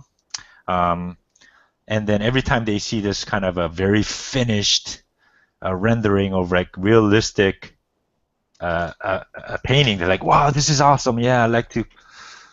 This is it. This is our vision of a game. So I think that is a reason why that a lot of people are kind of doing it. But again, I think there's nothing wrong with using 3D, and I think yes, you should definitely learn it because is pretty much fastest way to get very realistic, because there's a limitation using a 2D and trying to get it into very finished look. But the most important thing is your design aspect. So I think the design is that you can't never take away from you. Oh, So yeah. as long as you have awesome design, a sense in your work, I don't think it's not gonna dominate. Oh, you don't know how to use a 3D, then oh, sorry, you're not gonna get a job. But your design sense is gonna be super Yeah. vital. This specific word, design sense, right? There are tons of tutorials about technical skills, right? And about really fundamental stuff. But there's not a lot of places you talk about design sense and how to learn that, how to Exactly. how to figure it out, what looks good with what, right? Because that's what really design sense is, the functionality,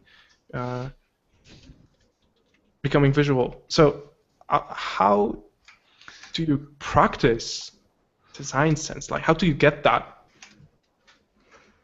I think to get that is, again, I think you have to definitely draw a lot, and again, drawing meaning not just kind of drawing it. I mean, definitely draw whatever sees in front of you. Draw a computer that's like literally sitting in front of you, and just imagine yourself, okay, how is that computer just going to look like in 10 years from now?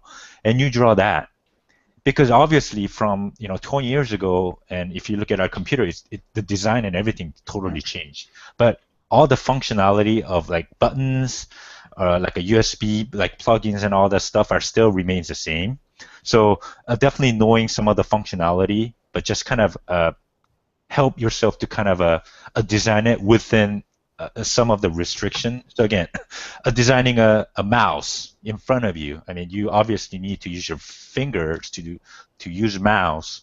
And what is the functionality of the mouse? You have that little scroll that you could click on and off, and you have a little laser beam underneath it of the mouse that you could hover around your monitor. So knowing all those little functionality and try to kind of design that. How is it going to look like in 10 years? Well, it might be you don't even need. It's a wireless now, so maybe I don't know. You could use it just remotely through your hand. Maybe you could put like a glove, not necessarily glove, but maybe something on your like a middle finger and like your index finger, and that's how you design the mouse by doing it. So again, reading a lot of book, studying a product or anything that's in the real world and analyzing it, I think that's going to be super helpful.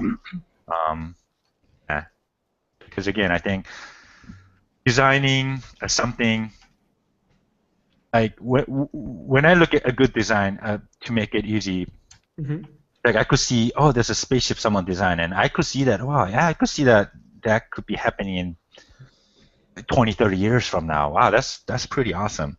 But when I look at this kind of random shapes, some of the artists put together, and looks really cool, but I cannot see that if that's going to be happening, or it might look like a very alien or a different planet. So to me, that, I don't know, it doesn't sell as much as people who could confuse me, because most artists, most movies or the game that who's going to watch and play is not an artist. And you have to somehow try to convince them and letting them know that this will happen pretty soon.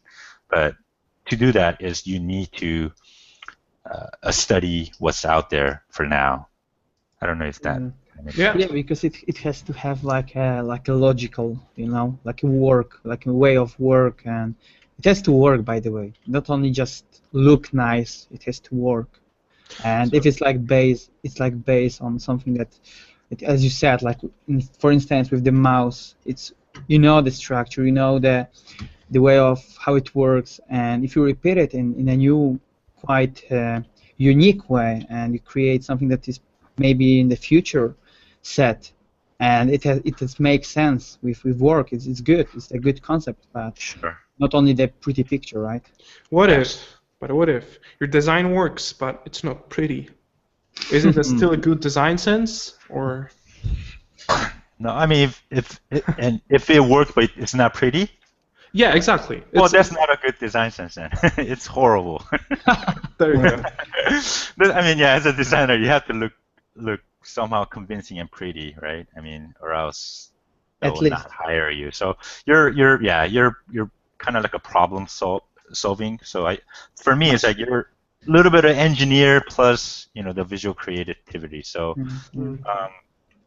visual is like the most important. That, I mean, yeah, you can't deal with that because you're a concept artist. That's why they hire you to have you paint a pretty pictures and pretty design. So if you fail that, it's wrong. But the reason I ask that is because in production, like the fleshing out part, I came to an opinion from other artists as well, and it's a little bit of my own opinion here, that somewhere in production that the visual quality, which I mean is just a rendering quality, or it doesn't really have to be that pretty as soon as it works, in terms of as soon as it gets the information across in terms of, for example, functionality. I guess it depends on the actual task or a brief, if you can get away with that. But is that something that you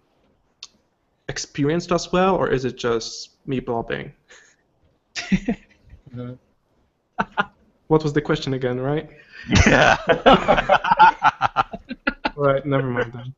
Well, I guess to be honest, as long as the design itself is going to look good, the rendering itself doesn't have to look good, if that makes sense. Like if you do a nice line art and maybe the character artist can sit finish and model something really good looking from that design, it doesn't matter if your rendering is not good.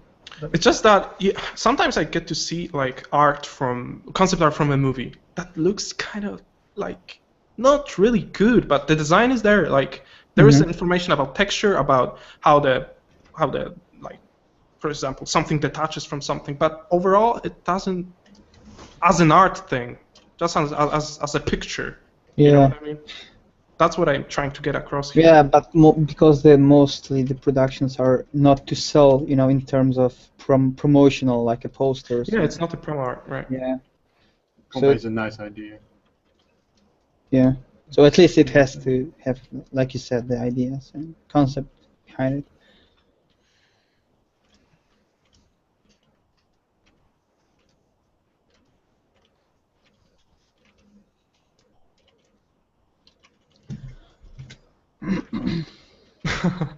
There's a really cool comment in the chat from Gabriel, which is not a question, but I've realized that if you just start to paint randomly, thinking that you're very good, you get the right confidence to keep going, and then you start to see the results, which is, yeah, you have to be brave sometimes, I guess.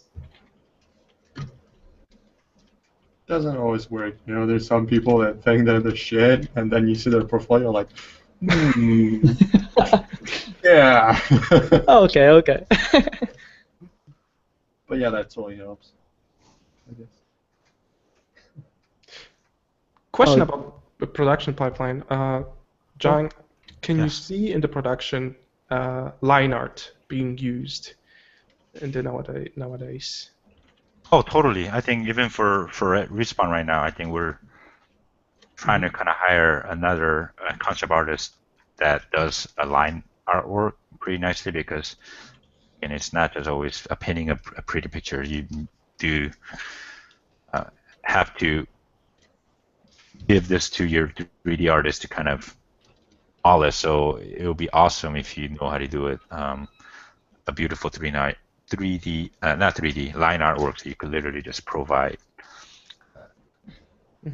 artwork to the artist. Yes. All right. Answer that. Yes, it's very valuable. Okay, there you go.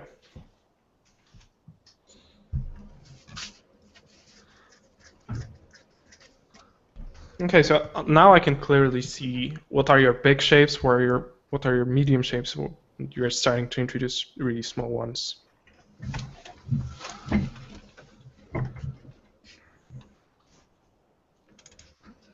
No talk. No, it's all right. That wasn't a question. Yeah, just joking. I thought it was gonna be super easy while painting in and talking. It is pretty hard. Yeah, it is, right? It's very Yeah, we hard. can try easier questions. Are you excited for Christmas? Yes. Got it right now. Oh,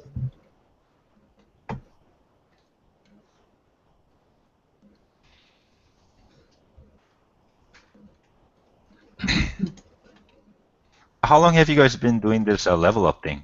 I mean, this is awesome. yeah. 1 year now? Yeah. 1 year? Wow. Yeah. I think most students, they should be really thankful for you guys kind of doing this without charging anything. This is awesome.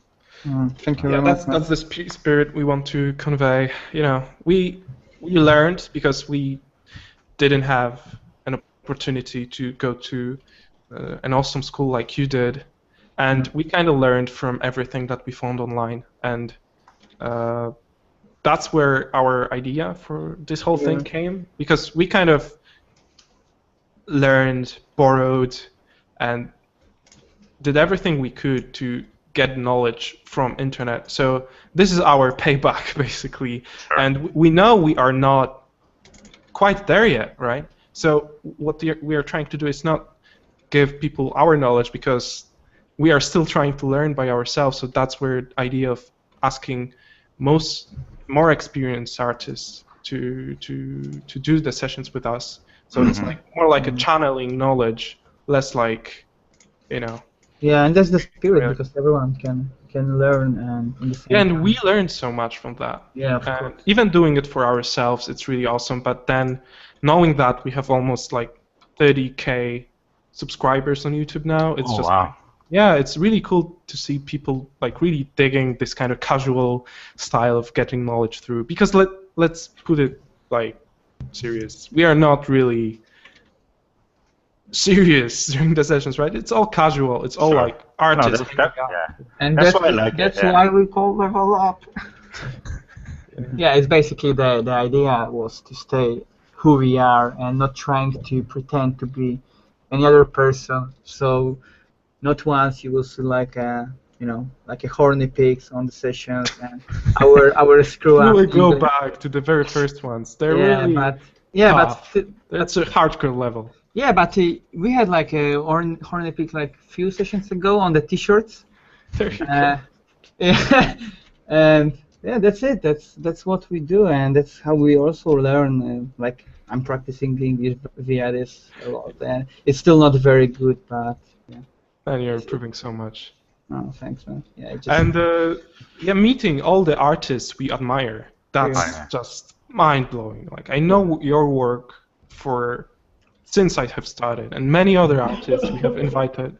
So that's just yeah, I remember your work from CG Talk when it was just the one and the main site for artists. Like you told me that you posted behind Jabraniho.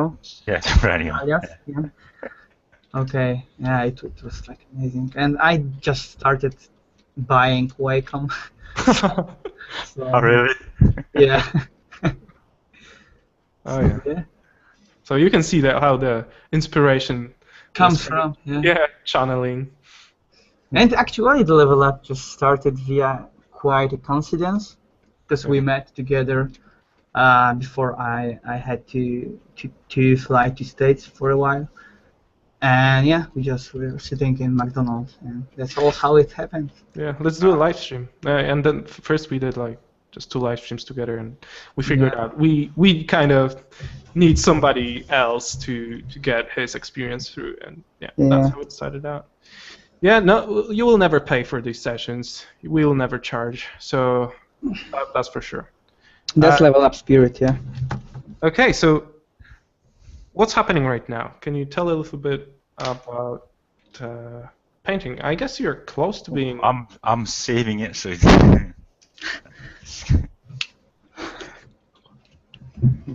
Yes, well, I think I still need a little bit. Usually, when I send my sketches to client, I try to spend, I don't know, at least a good 4 hours on it. Oh yeah. I just spent about an hour so far right now, so I think I still need a lot more work to kind of send it to my client. But again, I think I have pretty good large and small and medium kind of shape happening. Again, I thought just for the story around it, maybe this is another solar panel where they're kind of not harvesting it, or they're kind of getting like a fuel out of it. Mm-hmm. So maybe this thing in the ball right here is kind of like the adapter or something. And then they're putting this hose to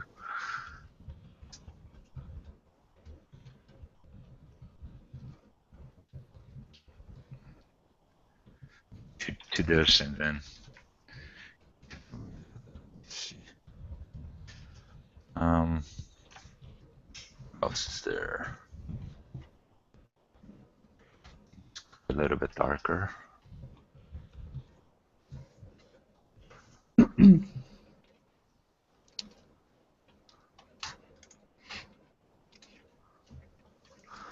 just sharpen this a little bit.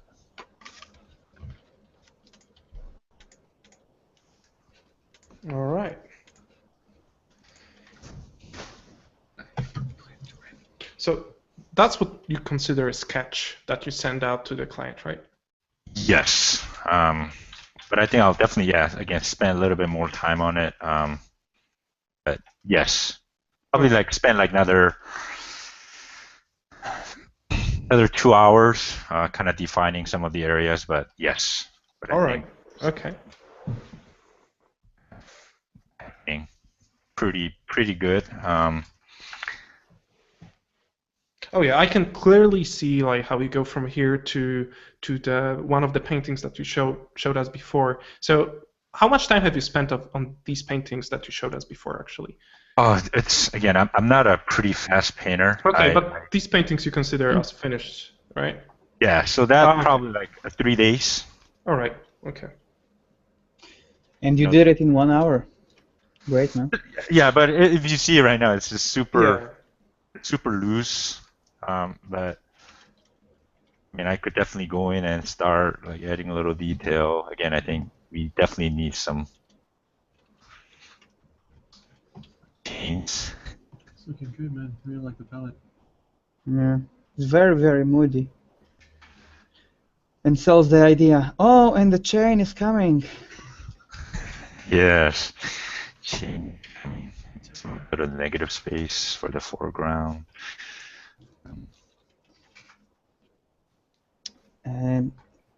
Is it the right time to ask our question, Wojtek? Yes, please, yes. We got our final question before we end this session, which is... yeah, go ahead with it. Would you rather be a Godzilla or a billionaire, and why? What does that mean? What? This is what it is. Godzilla or billionaire? Yeah. And what's your choice and why? I want to be billionaire. And why? Why not Godzilla? Well, Godzilla is pretty ugly looking, so I don't want to be Godzilla. So I think that as a billionaire, you would wear a lot of chains on your neck. Yes. And be like motherfucker, you know. Gold chains. Golden boy. Or diamond chains. It's not just a regular chain, you know. But That was Godzilla is he's the only guy, right? There's no like female Godzilla or anything. Oh shit! It's actually it's not defined, I guess. Oh really? I mean, Yeah, I mean, if I'll be by I don't know, myself. Dude, come on, it's a dude. Someone has to concept that now. I want to see a Godzilla with boobs. and Godzilla. chains, like huge chains, you know. All right, so billionaire. That was the best explanation ever for the billionaire, I guess. Yeah. Oh, sweet. Yeah. In order to wear chains. Okay. Jung, it will be awesome to see this piece in a little bit better quality after the session. Maybe you can post it in our group or the event, because Yeah, sure. the YouTube has some compression going on, so it gets the colors wrong. In the buff, it would be great. And if you don't mind, just posting it on your wall, as well. Yeah, I'll definitely post it on my wall, and I'll definitely share it. Yes, Okay. of course. Awesome. So Really it was really, really awesome to have you here, and I learned a lot. I hope you guys learned a lot as well. And we are really happy to have Jeffrey here as well. I know I'm not pronouncing your name properly. Sorry. Jeffrey. Jeffrey. God damn it. Yeah, it was very nice session, John. Like my All girlfriend. right. Awesome. Doesn't manage to say my name properly. Oh, It's just here you go, man. Yeah, I mean, for me, I had an awesome time. 2 hours is definitely a little bit kind of short. I wish I had a little bit longer time, but again, I thank you for having me at your thing. Always kind of pleasure kind of doing this. And just let me know whenever you guys are up in LA. Hit me up. We'll definitely. Awesome, Sure. definitely. Awesome. Yeah. Okay, guys, if you enjoyed this session, make sure to follow Jung on Facebook. Check out Red Engine workshops. We'll make sure to post info about the upcoming one Yeah, on definitely. Level Up. So maybe if you're around LA area, I'm sure you want to go there. So yeah, see you guys next week. It was awesome. Subscribe to our channel, thumb it up. Yeah, and there was one question on the chat. It was like sorry, just out of Yeah. but it was specifically a question to Jung, because a lot of people asked some questions and they asked if they can still ask to you like personally on Facebook or wherever, because the 2 hours sometimes is not enough, and we see like a lot of comments after the video is already done. So if you don't mind people asking, just Yeah, totally. Yeah, just Facebook message me. I'll definitely. I know I'm pretty bad with kind of replying it back, but I will definitely reply back. If it takes a little bit, like 2-3 days, please bear with me. But I'll definitely return your answer as soon as possible. Sweet. Yeah. You see, guys, here's beautiful man. So yeah, once again, see you next week, and wait for our newses about Level Up and Level Up Workshop and Level Up event, not event, quest, sorry. So yeah, thanks guys, thanks Jung, and see you next time. Bye bye. All right. Bye bye.